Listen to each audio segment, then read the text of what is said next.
Hi friends, welcome back. My name again is Miss Lauren and I'm here with St. Coletta Day School of Milwaukee, where we work with our neurodivergent friends here in our Mindful Moment. We have Mindful Moment class every week at school, and I'm bringing some of the tools that I use in class to you at home so you can use them anywhere and everywhere.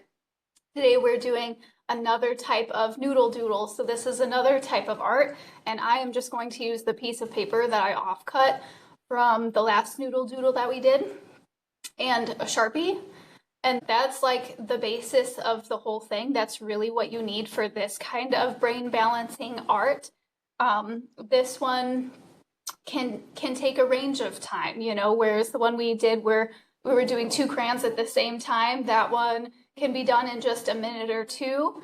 This one might need a couple of extra minutes, but you can shorten it, down to just a couple of minutes, or you can let it go for a little bit longer. It's especially helpful to do just like at the end of the day. Our neurodivergent friends, they tend to carry around a lot of their thoughts and emotions throughout the day, and it's hard for them to know exactly how to offload them or process them.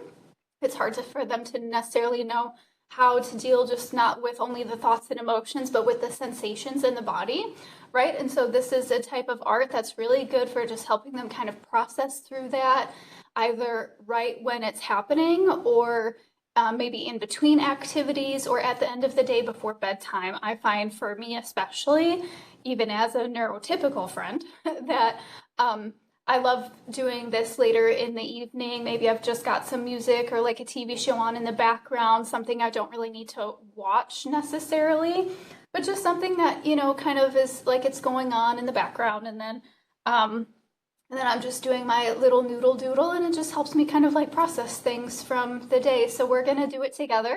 And again, you just need a piece of paper, any old paper, and a marker. I have a Sharpie. It can be whatever kind of marker. It doesn't matter. It could be a pencil or crayon or a pen. It doesn't have to be a Sharpie. I find that Sharpies or bigger markers are helpful for this, but whatever you have is totally fine. Don't stress about it, okay? So here we go. And then at the end, as always, there's the option to add more color and flair. I'm just gonna tilt you down just a little bit more. Okay, so this whole thing is just gonna start with some lines. We're just gonna do lines. If you want to, you can make like a little doodle of a flower or something in there. I'm just gonna start by making some lines. It super does not matter whether they intersect or they don't. It doesn't matter where they go.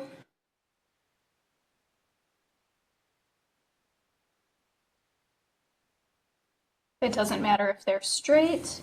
Just like our last noodle doodle, this is way more about the process than it is about the product.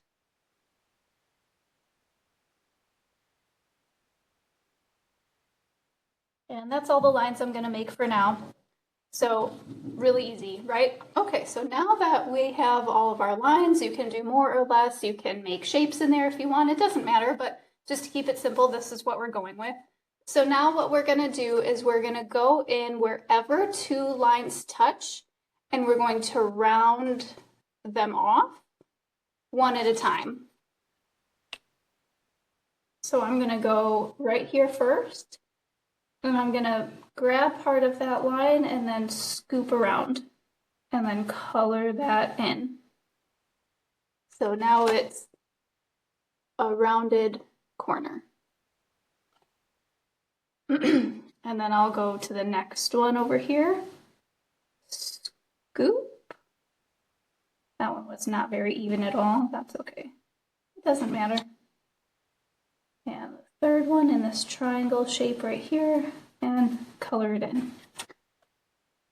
So you can see it almost starts to kind of get this look like it's going to be stained glass a little bit. Now I'm going to go right here, and you're going to see how I'm going to kind of do like one sweeping motion to kind of get all four corners together. Start on one side, curve the corner, go down, curve the corner, curve the corner, and curve the corner. And then color them all in.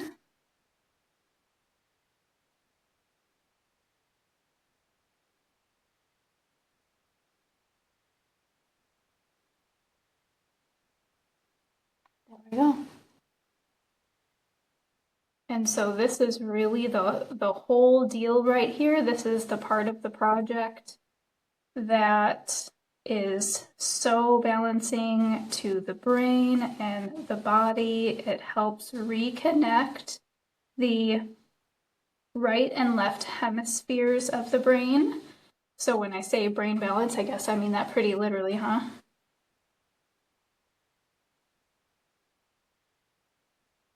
And it helps our neurodivergent friends, like I said, just to process and to kind of reconnect back into themselves.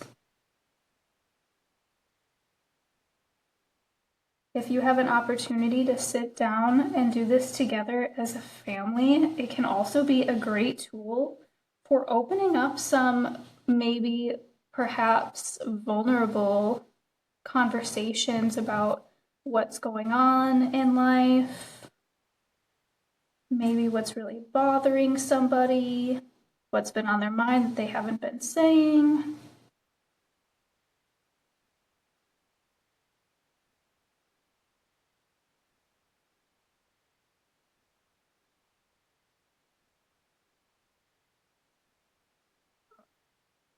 That one came a little bit crooked. Kind of looks like a lima bean shape in the middle of that triangle. Whoops.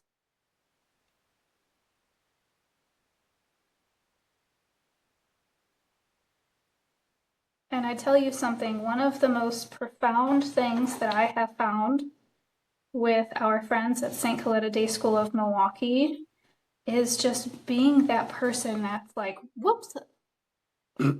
That there's such a great power in being an adult in a room who says, whoops, because our neurodivergent friends are not unaware of the fact that they have lots and lots and lots of whoops moments, and that they have things that they would like to improve on and do better and achieve perhaps at a higher success rate and all kinds of things of that nature.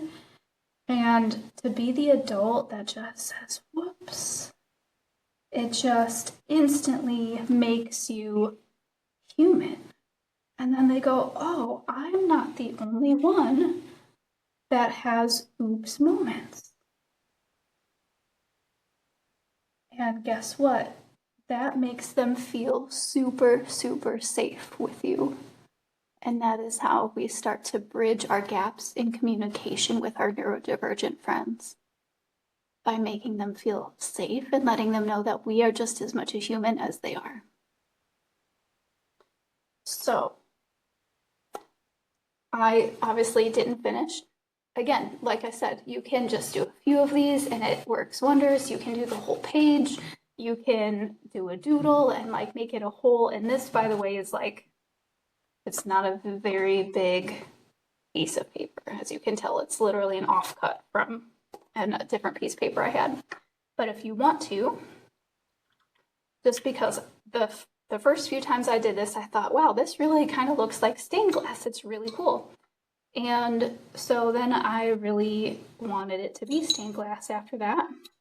And one of the things I'm also working on is being really brave with my voice and with color and all kinds of things. So I'm just going to get some little bit of watercolors I have here, and notice how I'm practicing being brave. I'm like using all of my really bright colors here. And I'm just going to go in and practice being brave with my bright colors that I normally would never ever use in my art. Not that I sell my art or anything, but it's more of a personal practice, you know.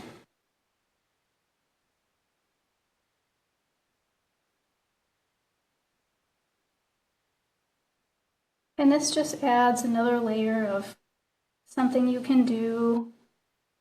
Again, it's totally optional, and it doesn't have to be watercolor. You can color this part in with markers or crayons or pens, or gel pens would be really fun.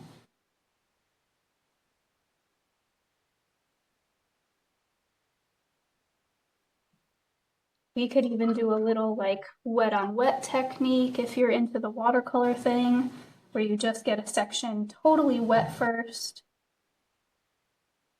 just with plain water.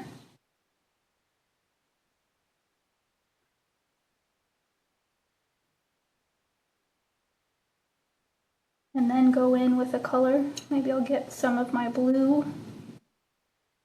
and just, oh, that's a real practice of releasing control right there, isn't it? I have no idea where that color is gonna go, and I'm not gonna push it to go anywhere.